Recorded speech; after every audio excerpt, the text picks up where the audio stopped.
Well, guys, it finally happened a few weeks ago where Star Fox 2026 was announced. And ever since it was announced, it's been super divisive.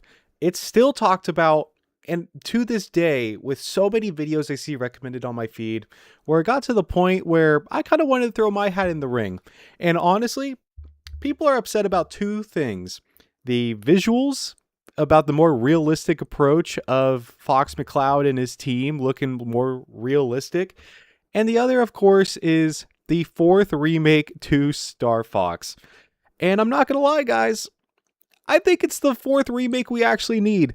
Now, before you have your pitchforks out and want to kill me, let me explain why. But also, if you're new here, welcome. My name is Echoes, and I know I don't make too many videos since I was called out recently by my buddy that I don't post too much. Where are you at now with YouTube?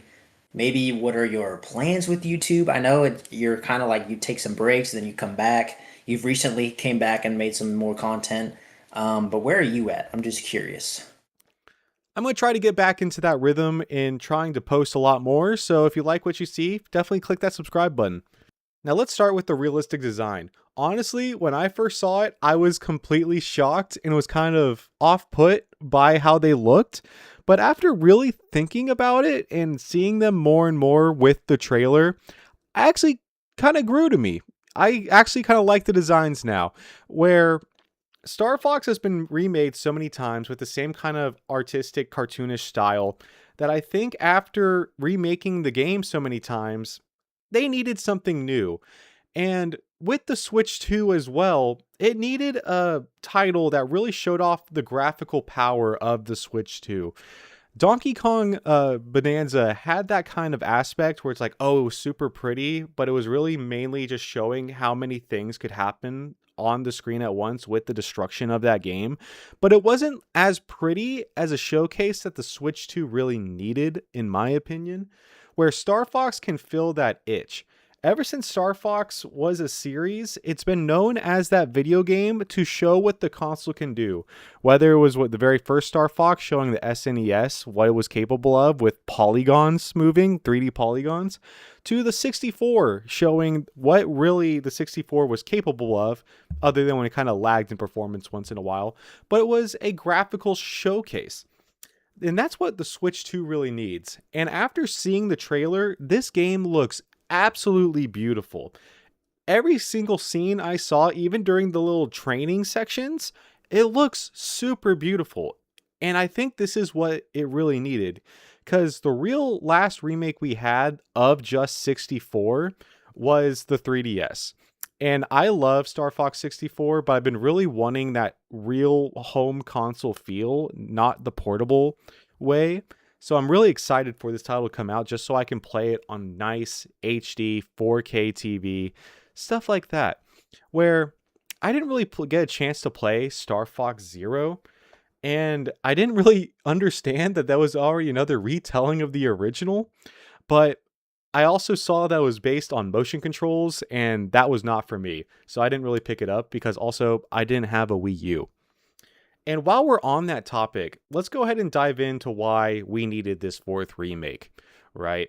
So, even though we had Star Fox 64, Star Fox 64 on the 3DS, and then Star Fox Zero, this is the reboot we need, and here's why. So many people did not pick up a Wii U that they didn't even want to know Star Fox Zero really existed, right?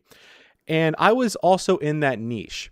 And I believe what Nintendo is trying to do right now is revitalize the Star Fox franchise for the Nintendo Switch player base. The Nintendo Switch is probably their best, most selling platform almost like in history, and they know that player base is high, right? And the problem is they didn't have a single Star Fox game come to the Nintendo Switch other than Battle for Atlas.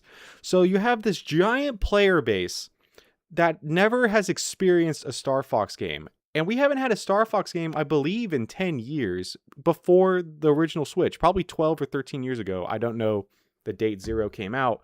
But that whole player base may not even really understand what Star Fox is, right? And with their failure with Zero, understanding they relied so much of that on motion controls also put people off. And that's most likely the reason why they didn't bring it over to the Nintendo Switch like they did with so many other ports. So, with this kind of revamp of the franchise, this is the perfect opportunity to get people to be interested in Star Fox who has never played a Star Fox game before. Another reason it definitely could be is if you have played most of the Star Fox games, you realize the kind of genre is a little bit inconsistent. So you have Star Fox on SNES, right? The very first one. You have the second title that never officially came out till years later on the Switch Online platform. And then you had 64, right? Practically all the same kind of layout, rail shooter, and you're good to go. But then the franchise kind of derailed a little bit with Star Fox Adventures, where originally it was supposed to be a whole different game, and Nintendo told Rare to be like, hey, let's make this Star Fox. And if you've played Star Fox Adventures, you know it's not a typical Star Fox game where you're really just on foot, running around, like trying to do these little objectives as Fox, but you're not really in the R Wing that much. Like you're on it when you're going from planet to planet, and it's not like a true feeling Star Fox game, right? Because it wasn't made to be that. But Nintendo wanted it to become a Star Fox game. And then after Star Fox Adventures, you have Assault, where it kind of leans more into the Star Fox kind of formula, where you do have your R-Wing sections and you have your ground combat, but they also add the on foot with Fox, where you actually have some guns to use. You actually shoot enemies, you do this, and had a little nice short story that actually had some emotional beats. And personally, growing up, I loved Star Fox Assault, and I would replay that game all the time. And it felt more like Star Fox in that way, but they were still trying to incorporate the adventure side of things into the feeling of a normal Star Fox game formula, which really worked out for them, in my opinion, where I love Assault. I think it was a good route. But there was definitely some real story inconsistencies and gameplay inconsistencies.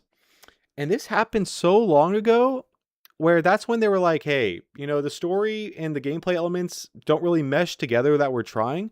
So let's go ahead and just reboot the franchise with Zero. So they already realized that the franchise was kind of a big mess other than 64, right? So that's when they brought up Zero.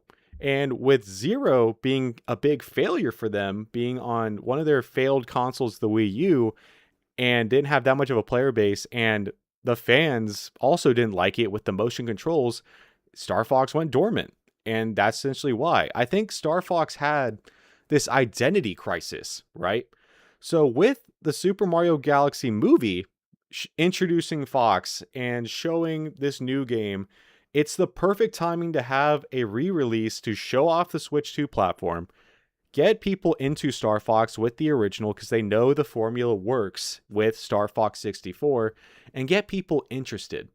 And this is why it's a good thing.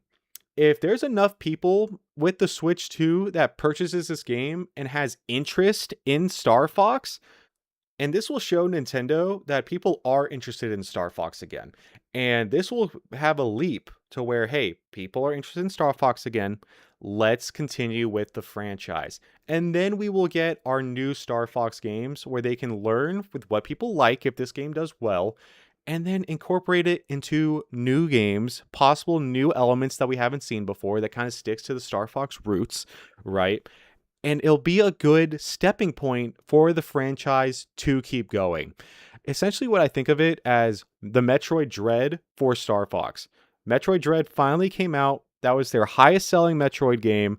And then eventually we're probably going to get a Metroid 6. And I'm hoping that's the case for Star Fox, where it's a stepping point game where it can keep the franchise going. And who knows, if this works out for Star Fox, it could go to other dormant series like F-Zero. We haven't seen an F-Zero game in forever, I believe, since the GameCube, other than F-Zero 99. And this is why this remake is very well needed to be a fourth remake and is very vital for the Star Fox franchise. So I'm super excited. I already pre-ordered my copy. Star Fox 64 is one of my favorite games of all time, and I'm so excited to replay this game on a giant TV with HD graphics and just remembering my childhood. But those are my thoughts on why the remake did need to happen. If you agree with me or even disagree, let me know in the comments below. I'd love to hear your guys' opinion. And I hope you guys stick around, and I'll see you guys in the next video.